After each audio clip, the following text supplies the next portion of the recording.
नमः सिद्धेभ्यः।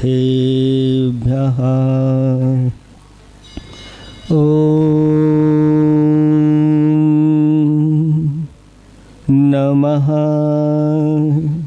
सिद्धेभ्यः। खासुदास की आसुवश श्वास श्वास परवास। पाशु करो मत दास को उदासता का दास। ना तो सुर सुख चाहता शिव सुख की ना चाह। तो थुति शरवर में सदा अब गा। देवादिदेव 1008 कैवल्य कमलापति श्री आदिनाथ भगवान की। देवादिदेव 1008 चैतन्य चमत्कारी चिंतामणि पार्श्वनाथ भगवान की। देवादिदेव 1008 वर्तमान शासन नायक महावीर भगवान की। परम पूज्य 108 आचार्य प्रवर गुरुवर श्री विद्यासागर जी महामुनिराज की।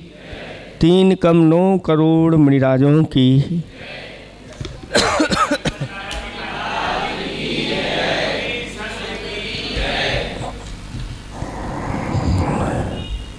धर्म स्नेही भवात्माओं,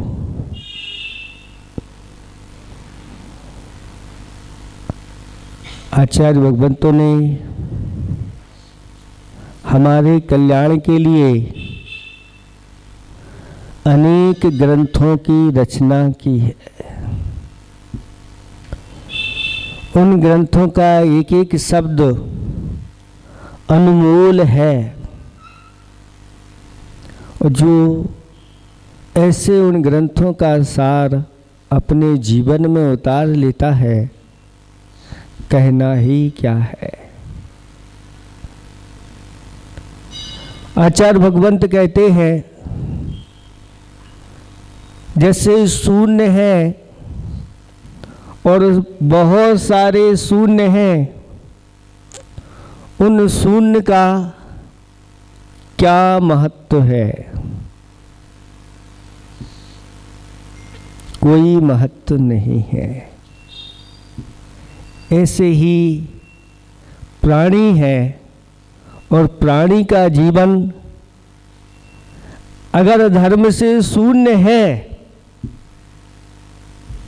तो वह शून्य ही है। दुनिया में उसकी कोई कीमत नहीं होती है। और जैसे ही शून्य के आगे अंक लग जाता है तो उन शून्यों की कितनी कीमत हो जाती है। जितने ज़्यादा शून्य होंगे उतनी ही ज़्यादा कीमत बढ़ती चली जाती है। इसी प्रकार से आचार्य भगवंत कहते हैं कि इस शून्य जीवन में अगर धर्म का अंक जुड़ जाए, धर्मांक जुड़ जाए, तो इसकी कीमत अनमोल हो जाती है। उसको कोई आंक नहीं सकता। नीतिकारों ने कहा है, नयन नेता रहे तो न किंचित। जिस नेता के पास नीति नहीं होती वह कुछ भी नहीं होता। विनयन शिष्या रहे तो न किंचित। जिस शिष्य के पास विनय नहीं होती कोई महत्व नहीं रखता। तिस्मैन साधु रहे तो न किंचित। जिस साधु के पास प्रसम भाव नहीं होता, क्षमा भाव नहीं होता, शांत परिणाम नहीं होते, रहे तो न कुछ भी नहीं होता। वित्तेन गेही रहे तो न किंचित। गेही माने होता है जो घर में रहता है वह गेही कहलाता है, यानी ग्रस्त। ग्रस्त के पास अगर वित्त नहीं है तो कुछ नहीं होता। और आचार्य भगवंत कहते हैं कि इस शरीर में अगर आत्मा नहीं है तो जीवेन देहि रहतो न किंचित। इसमें से अगर आत्मा निकल जाती है तो क्या हो जाती है? मिट्टी हो जाती है। और सुकृतेन देहि रहतो न किंचित। अगर सुकृत यानी पुण्य और धर्म अगर देही यानी आत्मा में नहीं है तो उसकी कोई कीमत नहीं होती है। हम कहते तो हैं हमारे पास इतना है, इतना है, इतना है, इतना है, लेकिन महाराज पूछते हैं ये तो सब ठीक है, तुम्हारे पास कितना है? एक कथा आती है कि एक ऐसा ही परिवार था सेठ जी का, सेठ सेठानी और उनका एक पुत्र था, लेकिन पूरा का पूरा परिवार धर्म कर्म से रहित था। बेटे का विवाह एक सुशील कन्या के साथ कर दिया गया। सुशील कन्या कौन कहलाती है? तो कहा है कि जो शीलने यानी शील से सुशोभित होती है, महत्वने यानी अपने विशेष महान गुणों से सुशोभित होती है, वृत्तेने यानी आचरण से सुशोभित होती है, विनयने जो विनय से सुशोभित होती है, विवेकेन और जो विवेक से सुशोभित होती हैं, ऐसी स्त्रियां इस धरातल को सुशोभित करने वाली होती हैं। वह स्त्रियां स्त्री नहीं, वह साक्षात श्री का रूप होती है।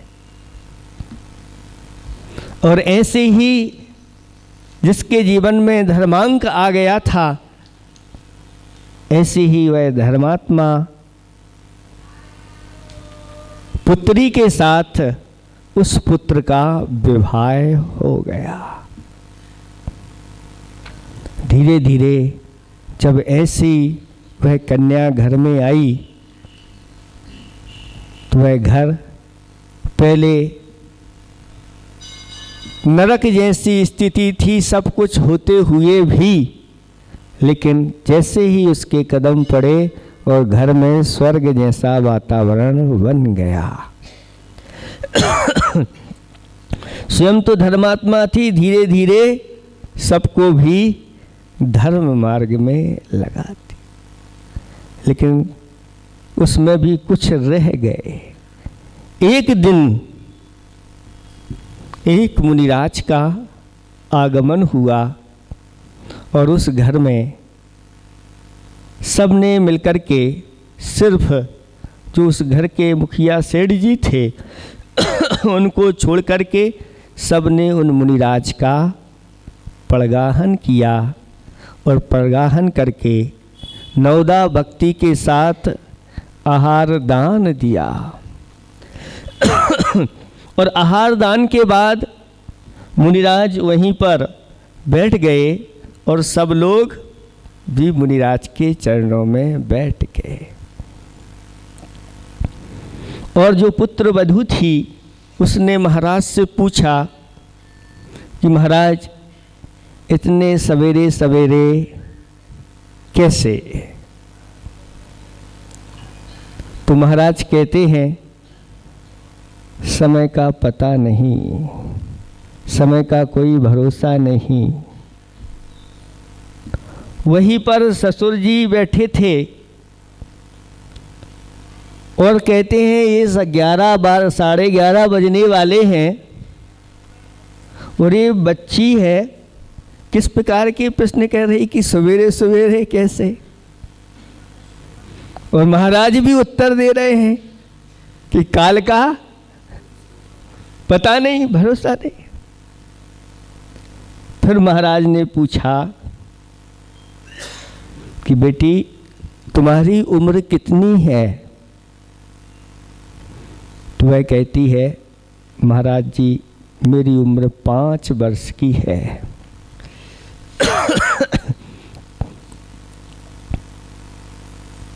तुम्हारे पति की उम्र कितनी है? तो कहती है 3 वर्ष की है। तुम्हारी सासों की उम्र कितनी है? तो 1 वर्ष की है।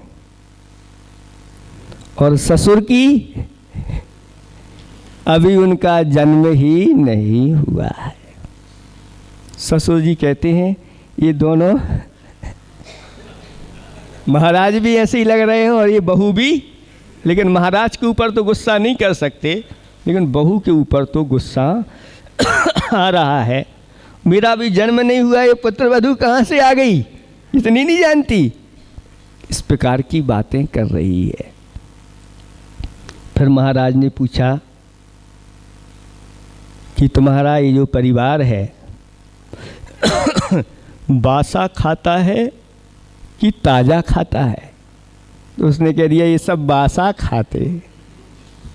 अब और पारा गर्म हो गया, सुनता चला जा रहा है। फिर पूछ लिया कि तुम्हारा परिवार अरबपति है, खरबपति है, करोड़पति है कि लखपति है कि क्या है, कितना है तुम्हारे पास धन? तो वह कहती है कि हम लोग तो 1000पति हैं, जबकि क्या थे, करोड़ों की उनके पास संपदा थी। मात्र हमारे पास 11,000 रुपये धन है। जब इस प्रकार की बातें की तो महाराज के सामने क्या कहें। महाराज जी सबको आशीर्वाद दे करके चले गए। और जैसे ही महाराज गए और ससुर जी ने उसके ऊपर आक्रमण कर दिया। तूने तो मेरी नाक कटवा दी, पूरे कुल की नाक कटवा दी, कैसी कैसी बातें कर। अच्छा अच्छा प्रतिदिन ताज़ा ताज़ा सब लोग खा रहे हैं और कह रही बासा खाए। धन दौलत वैभव की कोई कमी नहीं है और कहती है सिर्फ 11,000 रुपये हमारे पास। तो पुत्र वधू कहती है हमने जो बातें की है, महाराज ने जो चर्चा की है वो यथार्थ है। चलो हम उनके पास ही चल करके इसका समाधान। महाराज तो चले गए मंदिर में, जैसे ही पहुँचे पीछे से ये लोग भी पहुँच गए और महाराज ने समाधान करना प्रारंभ किया कि तुम्हारी यह पुत्र वधू बहू बहुत चतुर है, बहुत निपुण है। इसकी परीक्षा के लिए ही हमने इस प्रकार के प्रश्न पूछे थे और इसने सही सही उत्तर दिया है। इसने पहले मुझसे पूछा था कि महाराज सुबह सुबह इतने जल्दी क्यों आ गए? तो हमने कहा था कि काल का कोई भरोसा नहीं। इसका ये पूछना था महाराज इतनी छोटी उम्र में आपने दीक्षा क्यों धारण कर ली?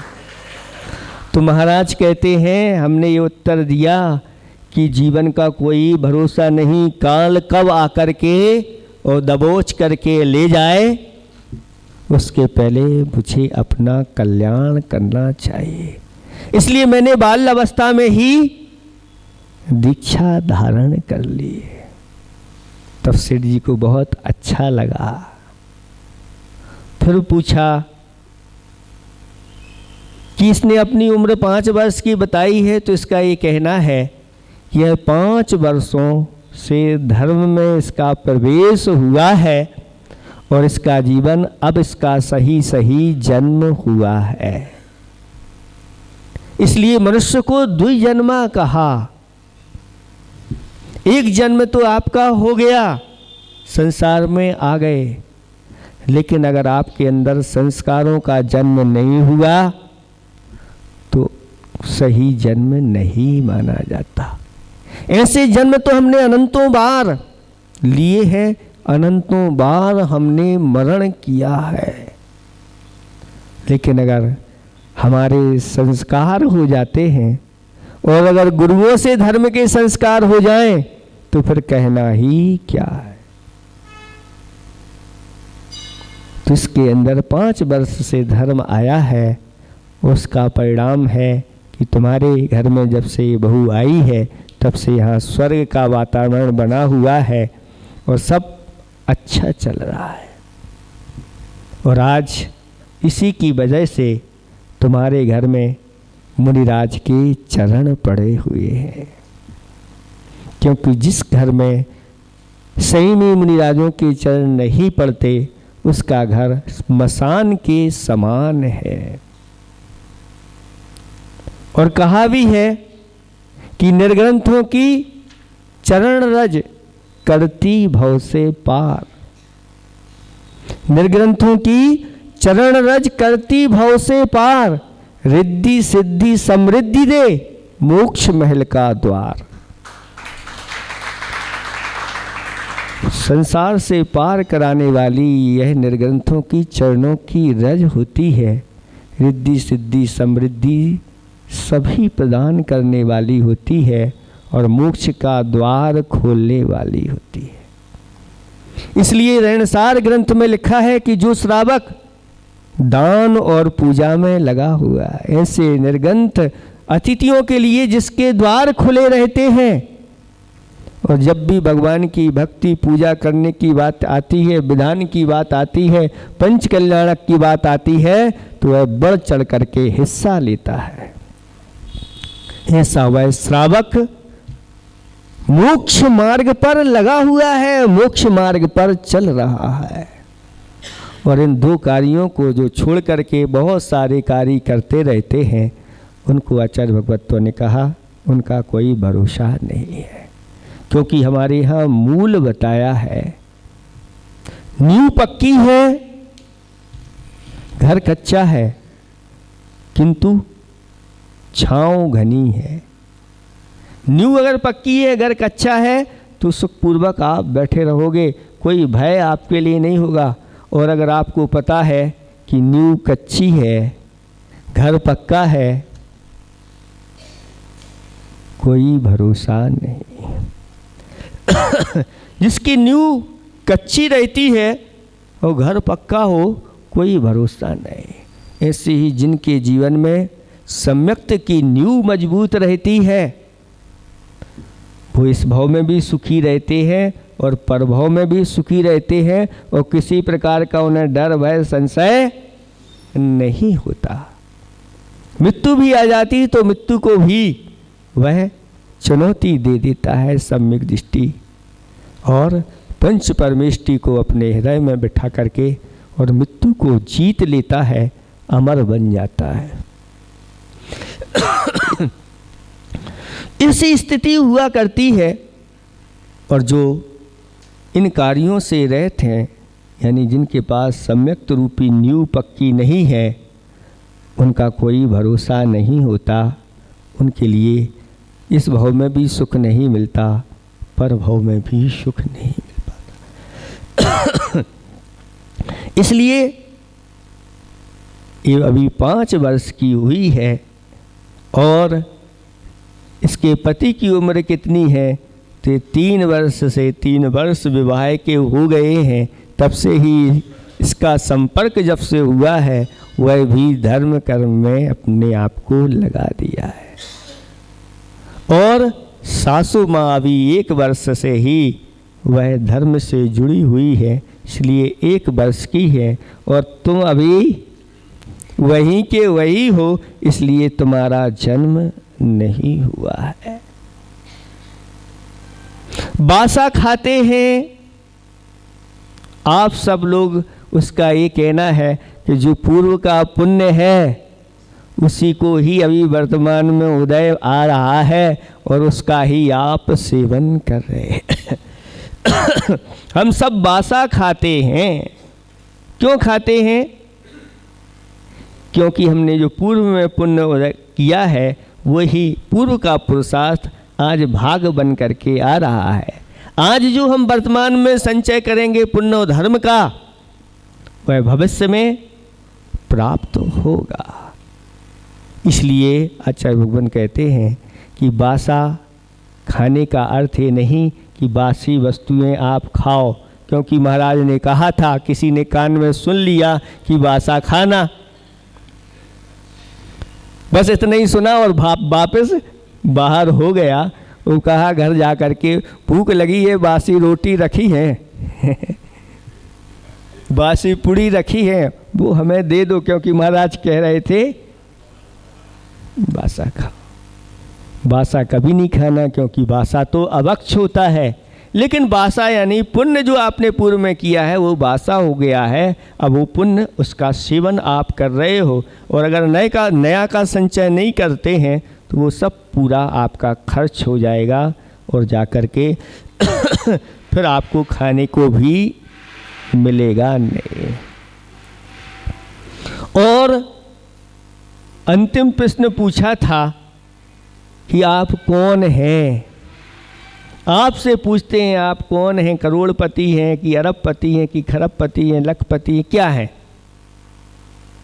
तो आप कहते हैं महाराज आज तो एक मकान अगर तैयार हो गया तो करोड़पति तो हो ही जाते हैं। और अगर कहीं ऐसे विशेष स्थान पर और वैसे बहुत सारी अगर हमारी जगह है तो अरबपति खरबपति तो आचार्य भगवान कहते हैं ये वास्तविक आपकी दौलत नहीं है, ये आपकी अहम है कि ये मेरा है। और जैसे ही आपने कहा मेरा है और उसी समय चले गए तो किसका है बताओ? लुब्धक सेठ की कथा तो आप सब लोगों ने सुनी है। आराधना कथा कोश में लुब्धक सेठ की कथा बड़ी रोचक कथा है, और उसके पास तो ऐसा वैभव था, उसने तहखाने में एक से बढ़कर एक हिरण के जोड़े, हाथी के जोड़े, घोड़े के जोड़े, यक्ष यक्षिणियों के जोड़े, मयूर के जोड़े, जोड़े जोड़े। और वह जोड़े ऐसे सामान्य नहीं जैसे आप लोग घर में बहुत सारे जोड़े रख लेते हो, चीनी मिट्टी आदि के बने आते हैं और आप रख लेते हैं। उसके सारे जोड़े सोने के जोड़े थे, और उन सब में रत्न जड़े हुए थे, और इतना वैभव था कि राजा आकर के आश्चर्यचकित है कि मेरे पास इससे अगर हिसाब किताब लगाया जाए तो 10% भी मेरा पूरा राज्य नहीं निकलेगा, जितना वैभव इसके पास है। वहीं पर एक बैल और खड़ा हुआ है, वो भी सोने का है, और दूसरे बैल की तैयारी चल रही है, उसी के लिए पुरुषार्थ चल रहा है।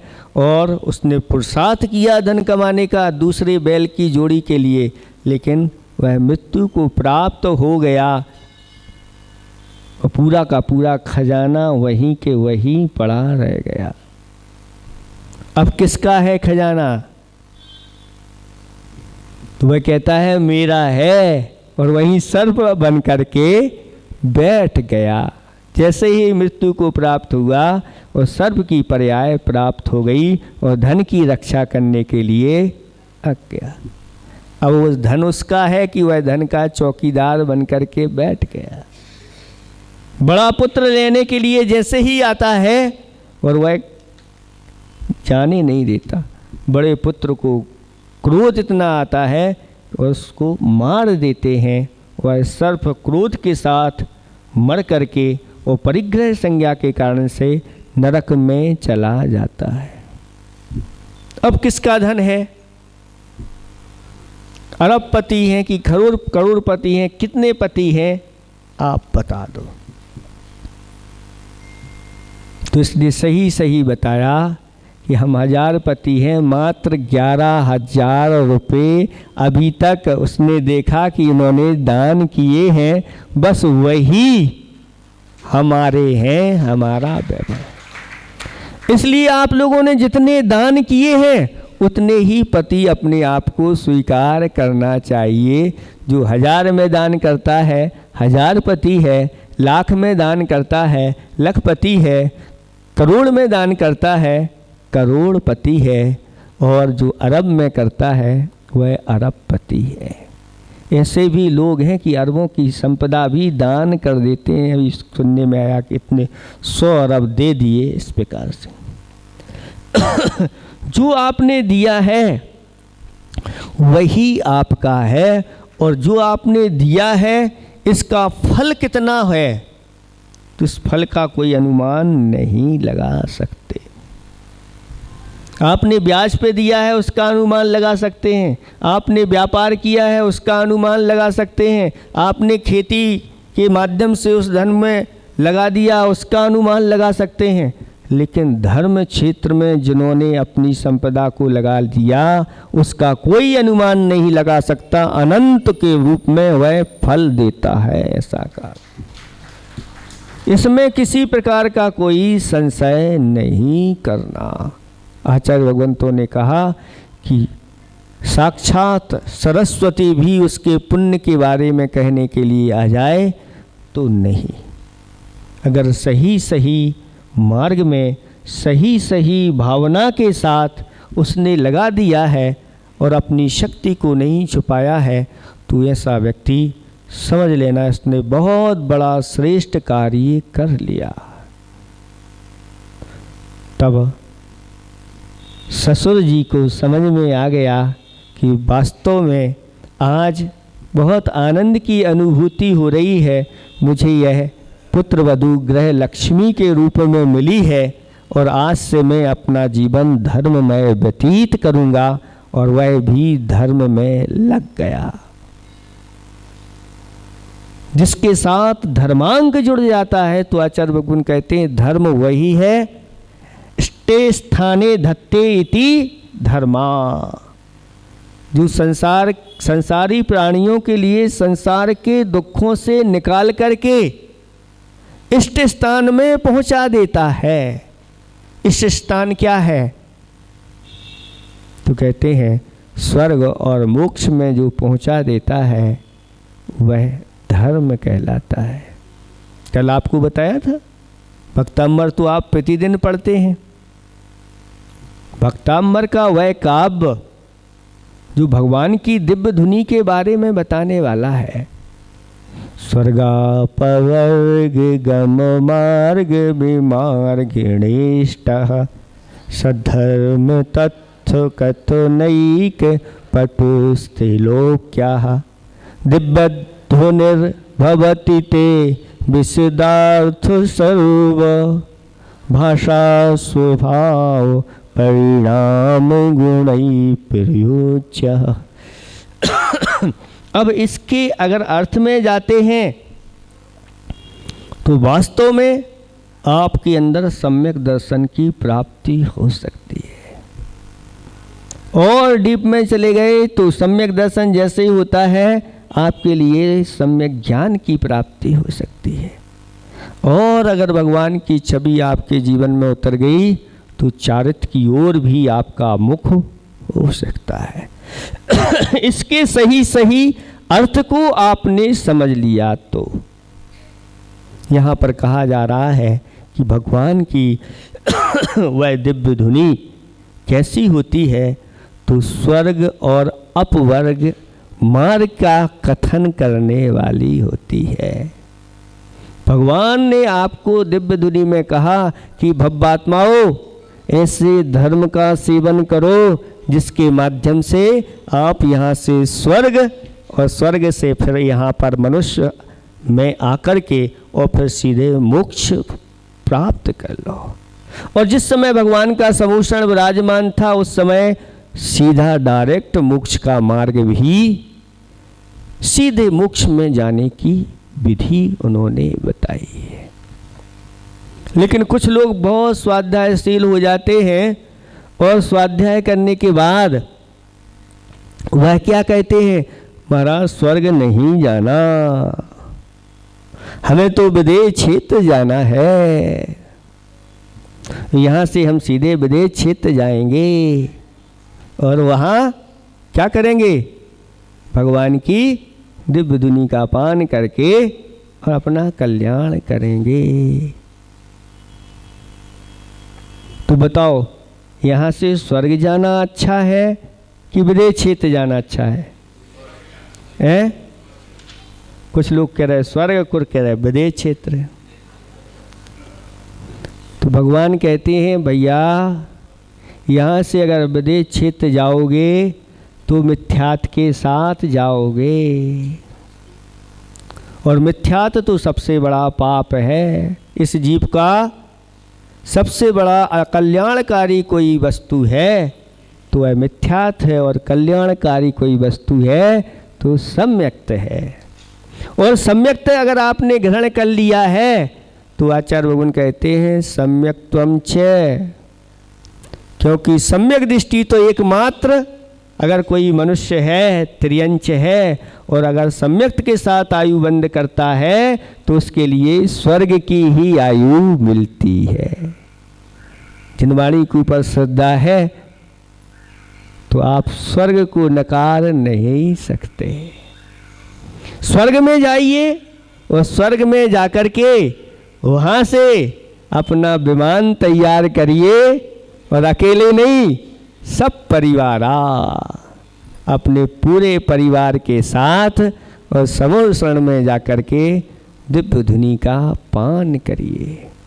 क्योंकि विदेश क्षेत्र अगर मिथ्यात के साथ चले गए और वहाँ आपको वैभव मिल गया तो पहले धर्म नहीं करता व्यक्ति, पहले तो बस अपना वैभव इकट्ठा करता है।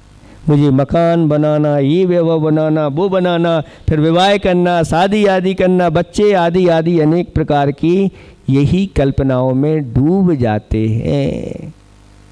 और ऐसे कई बार, अनंतों बार विदेश क्षेत्र में जाकर के भी हमने कल्याण नहीं कर पाया। क्यों? क्योंकि वास्तव में हमें सही सही ज्ञान नहीं है। हम अपनी बुद्धि का उपयोग करके और आगे चलने लगते हैं और भटक जाते हैं, और स्वयं भी भटकते हैं और दूसरों को भी भटका देते हैं। इसलिए भगवान ने ही अपनी दिव्य धुनी में स्वर्ग और मोक्ष का मार्ग बताया है। स्वर्ग और अपवर्ग, स्वर्गापवर्ग, गम मार्ग, विमार्ग निष्ठा। भगवान आपकी दिव्य धुनी जो है ना, स्वर्ग और अपवर्ग यानी मोक्ष की खोज करने वाली है आपकी। और सद्धर्म कथनैक पटुस्ति लोक क्या, और उत्तम धर्म को कहने के लिए लोक में वह एक ऐसी कुशल ही दिव्य वाणी आपकी है। सद्धर्म वही कहलाता है जो सम्यक दर्शन, सम्यक ज्ञान, सम्यक चारित्र से युक्त हुआ करता है। जो भगवान ने बताया है समीचीन धर्म, उस समीचीन धर्म को अपनाना चाहिए। अपनी बुद्धि से धर्म को नहीं अपनाना चाहिए। भगवान ने एकांत मार्ग नहीं बताया, भगवान ने अनेकांत मार्ग बताया। भगवान ने कहा कि दो अनुयोग हैं, एक द्रव्यानुयोग है और एक चरणानुयोग है। और चरणानुयोग हमेशा हमेशा द्रव्यानुयोग की अपेक्षा रखता है, और द्रव्यानुयोग चरणानुयोग की अपेक्षा रखता है। और अगर दोनों एक दूसरे की अपेक्षा नहीं रखेंगे तो अंधे और लंगड़े जैसे हो जाएंगे। और अंधा और लंगड़ा जो है वह अपनी मंजिल तक नहीं पहुंच पाता। लेकिन अगर एक दूसरे के ये सापेक्ष हो जाएं, द्रव्यानुयोग चरणानुयोग के साथ हो जाए और चरणानुयोग द्रव्यानुयोग को लेकर के चले तो कार्य की सिद्धि हो जाती है। यही विधि बताई है। ये विधि आप लोगों को अपने जीवन में उतारना चाहिए। इसलिए आचार्य भगवान कहते ही से भी की और सभी बड़े सभी हम लोग, और 6 के आगे 3 हो विश्व शांति का योग। आप ही के में मत अटके रहिए, आप भी का प्रयोग करिए, ऐसा भी है, ऐसा ही है। ये सर्वथा शब्द कहलाता है और सर्वथा शब्द मिथ्यावाद कहलाता है, और साध शब्द क्या कहलाता है? तो आचार्य भगवान कहते हैं ये अनेकांत कहलाता है। ये धर्म ऐसा धर्म है जो बिल्कुल व्यवस्थित होकर के चलता है, और जो इसको स्वीकार कर लेते हैं बहुत जल्दी उनके संसार का अभाव हो जाता है। इसलिए अपने शून्य जीवन में जो धर्मांक जुड़ जाता है, और धर्मांक जुड़ गया तो हमारी कीमत हो जाती है। इसलिए अपने जीवन में इस धर्मांक को जोड़ करके चलना और अपने जीवन को सफल बनाना, इन्हीं भावना के साथ अहिंसा परमो धर्म की के पावन चरणों में नमोस्तु निवेदन करते हुए निवेदन कर रहा हूं। हाँ, एक महाराज जी, एक अष्टपद पट द्वार उद्घाटन हो रहा है और आदित्य जी काशलीवाल साहब अष्टपद अध्यक्ष हमारे बीच में यहाँ विराजमान है, और अमित जी भैया काशलीवाल वो भी यहाँ विराजमान है, और हमारे अध्यक्ष धर्मेंद्र भैया जी। हाँ, विमोचन नहीं करा, विमोचन तुम उनसे खुलवाओ, तुम ही खोल दो, फिर मतलब का है। पारस चंद जी जज साहब आ जाएं, धर्मेंद्र भैया आ जाएं, ये विमोचन करें। इधर आ जाओ, सामने आ जाओ।